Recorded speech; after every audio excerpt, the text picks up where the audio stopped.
என்ன பார்க்க போகிறோன்னு பார்த்தீங்கன்னா சிக்கன் கிரேவி. ஸோ ஆனியன், தக்காளி, இஞ்சி பூண்டு, சிக்கன், மஞ்சத்தூள் போட்டு வச்சுருக்கிறது. ஸோ இப்போ வந்து எண்ணெய் நல்லா கொதிச்சிச்சு. இதில் சோம்பு, பிரிஞ்சி இலை இதெல்லாம் போட்டாச்சு.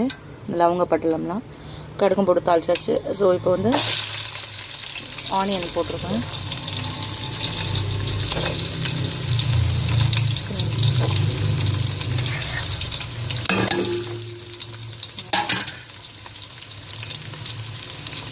போட்டு நல்லா அதை வதக்கிட்டு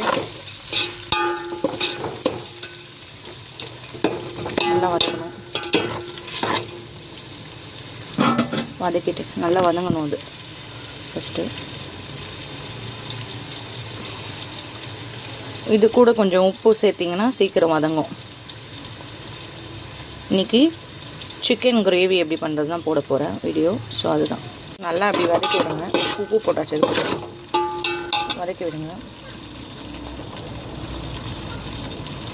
வந்து இஞ்சி பூண்டு பேஸ்ட் இடித்து வச்சுருக்கேன். ஸோ இது வந்து தக்காளி, பச்சை மிளகாலாம் கட் பண்ணி வச்சுருக்கேன்.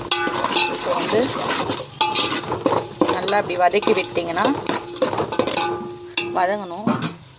ஸோ இந்த நேரத்தில் இடித்து வச்ச இஞ்சி பூண்டு பேஸ்ட், ஃப்ரெஷ்ஷாக இடித்து வச்ச இஞ்சி பூண்டு பேஸ்ட்டு, நெக்ஸ்ட்டு அலசி கட் பண்ணி வச்சுருக்க கருவேப்பிலை, கொத்தமல்லி போட்டு இது கூட, அப்புறம் ஒரு 3 பச்சை மிளகாய் கீரி வச்சுருக்கேன், 2 வெங்காயம் கட் பண்ணேன், 5 தக்காளி கட் பண்ணியிருக்கேன்.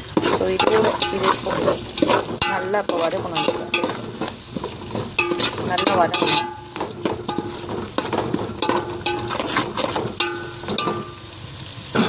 ஸோ இது நல்லா வதங்கணும்.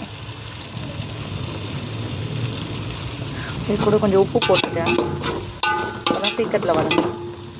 அடுப்பு வந்து கொஞ்சம் மீடியம் ஃப்ளேமில் வச்சுக்கோங்க. இந்த மாதிரி நல்லா வதங்கணும், பொன்மருவலாக வதங்கணும்.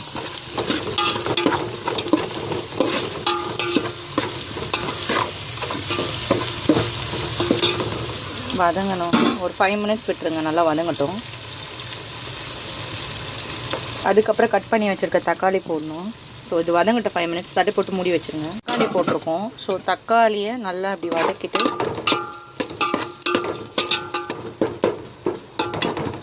வதங்கணும். ஸோ ஒரு 5 மினிட்ஸ் மூடி போட்டு நல்லா மூடி வச்சுருங்க. ஃப்ரெண்ட்ஸ் நல்லா அப்படி வதக்கி விடணும். இன்னும் கொஞ்சம் வதங்கணும். இது நல்லா குத்தி விட்டிங்கன்னா